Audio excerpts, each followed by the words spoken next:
오늘 하나님께서 우리에게 주신 말씀은 역대상 21장 1절에서부터 17절 말씀입니다.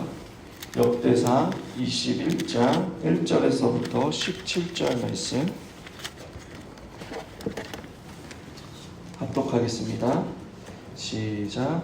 사탄이 일어나 이스라엘을 대적하고 다윗을 충동하여 이스라엘을 계수하게 하니라. 다윗이 요압과 백성의 지도자들에게 이르되 너희는 가서 브엘세바에서부터 단까지 이스라엘을 계수하고 돌아와 내게 보고하여 그 수요를 알게 하라 하니 요압이 아뢰되 여호와께서 그 백성을 지금보다 100배나 더하시기를 원하나이다. 내 주 왕이여, 이 백성이 다 내 주의 종이 아니니까 내 주께서 어찌하여 이 일을 명하시나이까? 어찌하여 이스라엘이 범죄하게 하시나이까 하나 왕의 명령이 요압을 재촉한지라. 드디어 요압이 떠나 이스라엘 땅에 두루 다닌 후에 예루살렘으로 돌아와 요압이 백성의 수요를 다윗에게 보고하니 이스라엘 중에 칼을 뺄 만한 자가 110만 명이요 유다 중에 칼을 뺄 만한 자가 47만 명이라. 요압이 왕의 명령을 마땅치 않게 여겨 레위와 베냐민 사람을 계수하지 아니하였더라. 하나님이 이 일을 악하게 여기사 이스라엘의 지심에 다윗이 하나님께 아뢰되 내가 이 일을 행함으로 큰 죄를 범하였나이다. 이제 간과없나니 종의 죄를 용서하여 주옵소서. 내가 심히 미련하게 행하였나이다 하느라. 여호와께서 다윗의 선교자 갓에게 말씀하여 이르시되 가서 다윗에게 말하여 이르기를 여호와의 말씀이 내가 내게 세 가지를 내어 놓으리니 그 중에서 하나를 네가 선택하라. 내가 그것을 내게 행하리라 하셨다 하라 하신지라. 갓이 다윗에게 나아가 그에게 말하되 여호와의 말씀이 너는 마음대로 택하라. 혹 3년 기근이든지 혹 내가 석 달을 적군에게 비하여 적군의 칼에 쫓길 일이든지 혹 여호와의 칼 곧 전염병이 사흘 동안 이 땅에 유행하며 여호와의 천사가 이스라엘 온 지경을 멸할 일이든지 알았다 하셨나니 내가 무슨 말로 나를 보내신 이에게 대답할지 결정하소서 하니 다윗이 갓에게 이르되 내가 공경에 빠졌도다. 여호와께서 긍휼이 심히 크시니 내가 그의 손에 빠지고 사람의 손에 빠지지 아니하기를 원하나이다 하는지라. 이에 여호와께서 이스라엘 백성에게 전염병을 내리시매 이스라엘 백성 중에서 죽은 자가 7만 명이었더라.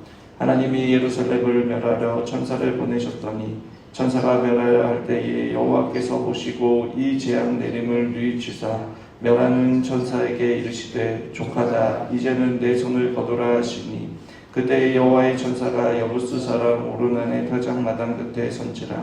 다윗의 눈을 들어 보매 여호와의 천사가 천지 사이에 섰고 칼을 빼어 손에 들고 예루살렘 하늘을 향하여 편지다. 다윗의 장로들과 더불어 붉은 베옷을 입고 얼굴을 땅에 대고 엎드려 하나님께 아뢰되 명령하여 백성을 계수한 자가 내가 아니니까 범죄하고 악을 행한 자는 곧 나이니이다. 이 양떼는 무엇을 행하였나이까? 청하건대 나의 하나님 여호와여, 주의 손으로 나와 내 아버지의 집을 지시고 주의 백성에게 재앙을 내리지 마옵소서 하느니라. 아멘. 오늘 본문은 다윗의 말년에 하나님께 지은 죄에 대해 기록하고 있습니다. 그것은 바로 인구조사를 한 것입니다.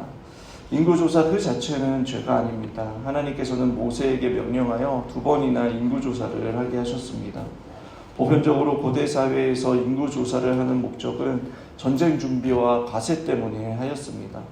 오늘 본문과 병행 본문인 사무엘하 24장과 역대상 21장 이후 다윗이 전쟁한 이야기는 없지만 사무엘하 24장 9절과 또 역대상 21장 5절의 말씀에 보면 칼을 뺄 만한 자를 언급하는 것으로 보아 다윗이 인구조사를 한 목적은 자신의 힘을 증명하려는 그 교만에서 나온 결정이었습니다. 그것은 곧 하나님을 의지하지 않고 숫자를 의지하는 것입니다. 이때까지 다윗은 한 번도 숫자를 의지해서 전쟁을 한 적이 없습니다. 하나님을 의지해서 전쟁을 하였습니다. 사울에게 쫓겨다닐 때에도 왕이 된 후에도 다른 나라와 전쟁을 할 때 수적 분리할 때도 숫자를 세고 전쟁에 임한 적이 한 번도 없었습니다. 하나님을 의지하고 용감하게 전쟁을 치렀습니다.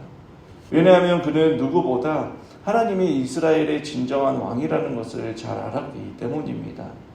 그러나 다윗은 통치 말년에 교만하여 하나님 앞에 이러한 죄를 범하게 된 것입니다. 오늘 본문 1절에 보시면 사탄이 일어나 이스라엘을 대적하고 다윗을 충동하려 이스라엘을 계수하게 하니라라고 말씀하고 있습니다. 사탄이 다윗의 마음에 일어난 교만을 이용하여 인구조사를 하게 했고 하나님이 아닌 자신이 가지고 있는 힘과 권력에 눈을 돌리며 그것으로 만족하고 즐거워했던 것입니다. 그러나 다윗을 너무나 잘 알았던 요압은 여러분 그가 결코 경건한 사람이 아니었음에도 불구하고 다윗의 마음을 알고 직언을 합니다. 3절의 말씀을 보면 요압이 아뢰되 여호와께서 그 백성을 지금보다 100배나 더하시기를 원하나이다. 내 주 왕이여 이 백성이 다 내 주의 종이 아니니까 내 주께서 어찌하여 이 일을 명령하시나이까 어찌하여 이스라엘이 범죄하게 하시나이까 하나라고 말하고 있습니다. 하지만 교만이 들어간 다윗은 요지부동이었습니다. 오히려 4절에 요압을 재촉하여 인구조사를 하도록 했다라고 기록합니다. 불만스러운 요압은 레인과 베냐민 지파는 계수하지 않았다라고 말씀하고 있습니다. 이것은 역대기 기자가 특별히 성전 중심으로 예배에 대한 관심을 갖고 이 역대기서를 기록했다는 것을 보여주는 것입니다.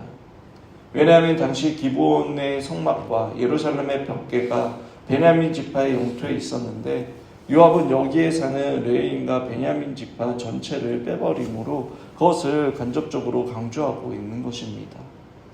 다윗은 교만하여 하나님을 의지하지 않고 군사력을 의지하였습니다. 그래서 자신이 누구의 통치와 다스림을 받고 대리 통치자로서 무엇을 해야 하는지 그 정체성을 상실한 것입니다. 이것이 하나님 앞에 큰 죄가 되었습니다. 다윗은 인구조사를 마치고 나서야 자신의 죄를 깨닫습니다. 그리고 하나님께 용서를 구합니다. 갓 선지자는 하나님의 말씀을 다윗에게 전하며 하나님의 징계 중에 하나를 선택하도록 하였습니다. 3년의 기근, 3개월의 적군의 칼에 쫓겨든지 아니면 여호와의 칼 곧 전염병이 퍼지는 그 사흘간 이스라엘 온 지경을 벌하는 것 중에 하나를 골라야 했습니다. 비록 자신의 죄 때문에 감당하기 힘든 벌을 받아야 했지만 13절에 그는 하나님의 긍휼과 자비하심을 신뢰했던 모습을 보게 됩니다. 하나님께서는 그의 죄를 다스리기 위해 이스라엘 온 나라에 전염병을 내리셨습니다. 전염병으로 7만 명이 사망하였다라고 기록합니다. 죽음의 천사가 예루살렘을 멸하려고 할 때에 여러분 15절에 보시면 하나님께서 뉘우치셨다라고 말합니다.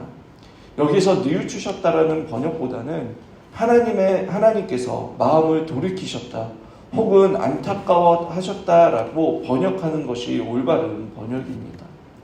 하나님께서 다윗의 잘못으로 인해 징계를 내리셨지만 그것으로 인해 안타까워하시며 하나님께서는 마음을 돌이켜 그 재앙을 멈추도록 하셨던 것입니다.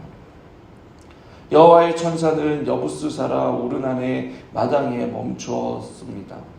예루살렘을 멸하기 위해 뺀 칼을 들고 거기에 서서 있는 그 천사를 본 다윗과 장로들은 같이 굵은 베옷을 입고 얼굴을 땅에 대고 엎드렸습니다. 그것은 다윗이 회개하였던 모습을 보여주는 것입니다. 자기의 죄로 말미암아 백성들이 죽어가는 모습을 보고 다윗은 자기와 자기 집을 멸해달라고 17절에 강청을 합니다. 그리고 내일 본문을 보시면 하나님께서는 갓 선지자를 통해 오르난의 타작마당에서 하나님을 위하여 제단을 쌓으라는 명령을 듣고 다윗은 오르난의 타작마당을 사서 거기서 하나님께 제단을 쌓고 번제와 화목제물을 드렸습니다. 이때 하나님의 불로 제물들을 사르셨고 천사는 하나님의 명령대로 칼을 칼집에 꽂아 넣습니다. 이로써 이스라엘에 내린 재앙이 멈추게 된 것입니다. 앞에서도 다윗의 죄에 대해 잠시 언급했지만 여러분 교만은 사람을 한순간에 넘어지도록 합니다. 사탄은 인간이 교만에 취약하다는 것을 너무나 잘 알고 있습니다. 그래서 역대서 기자는 다윗조차도 사탄의 먹잇감이 되었다라고 말하고 있는 것입니다. 교만은 사람을 넘어뜨리기 위해 사탄이 이용하는 가장 효력 있는 약입니다. 무엇보다도 교만으로 인한 그 죄의 대가는 여러분 너무나 크다라는 것을 잊어서는 안 되는 것입니다. 아담과 하와가 하나님처럼 되려 했던, 그래서 하나님의 자리를 찬탈하려 했던 것 역시 교만 때문이었습니다. 그로 인해 닥쳐진 인류의 상태가 얼마나 비참합니까? 하나님의 아들이신 예수 그리스도께서 죽으실 만큼 그 대가가 큰 것을 성경은 말하고 있습니다. 하지만 하나님께서는 죄와 비참한 가운데 빠져있는 인류와 하나님께서 선택하신 자들을 구원하시기 위한 계획을 가지고 실행하셨습니다. 우리를 향한 구원은 여러분 다윗이 의지한 것처럼 하나님의 긍휼과 자비하심 때문입니다. 그것으로 인해 태초부터 우리를 향한 구원의 길을 열어 놓으셨습니다. 오늘 본문에서 다윗에게 있어서 구원의 길로 갈 수 있었던 것이 바로 예배였던 것을 우리는 보게 됩니다. 다윗은 인구조사를 실시하면서도 여러분 제사를 드렸을 것입니다. 인구조사가 하루아침에 이루어지는 것이 아니었기 때문에 여러분 죄를 범하고 있는 그 과정에서도 제단을 쌓고 예배를 드렸을 것입니다. 또 교만해졌다라고 해서 예배를 하지 않는 것도 아닙니다. 다윗은 인구조사가 마치기까지 여러분 그 기간 동안 계속해서 하나님께 예배를 드렸을 것입니다. 그런데 그 예배는 여러분 여호와를 위한 제단을 쌓는 예배가 아니었습니다. 다윗 자신을 위하여 제단을 쌓은 예배였던 것입니다. 숫자를 자랑하고 자신이 지금까지 이룬 그 부귀와 번영을 자랑하는 예배였습니다. 이렇게 예배할 때에 하나님께서는 여러분 그 예배를 받지 않으시고 가증스러운 것으로 규정하시는 것입니다. 비록 다윗이 교만하여 하나님께서 기뻐하지 않으시는 제사, 즉 예배를 했지만 여러분 반대로 용서와 회복이 이루어지는 자리가 어디입니까? 바로 그 예배의 자리였던 것입니다. 자신의 잘못을 깨닫고 하나님의 긍휼과 자비를 의지하여 하나님께 나아갈 때에 하나님께서는 제단을 다시 쌓으라는 그 명령으로 회복과 은혜의 기회를 주셨습니다. 우리에게도 은혜와 회복의 역사가 이루어지는 자리가 여러분 매일 매주일 교회를 통하여 있습니다.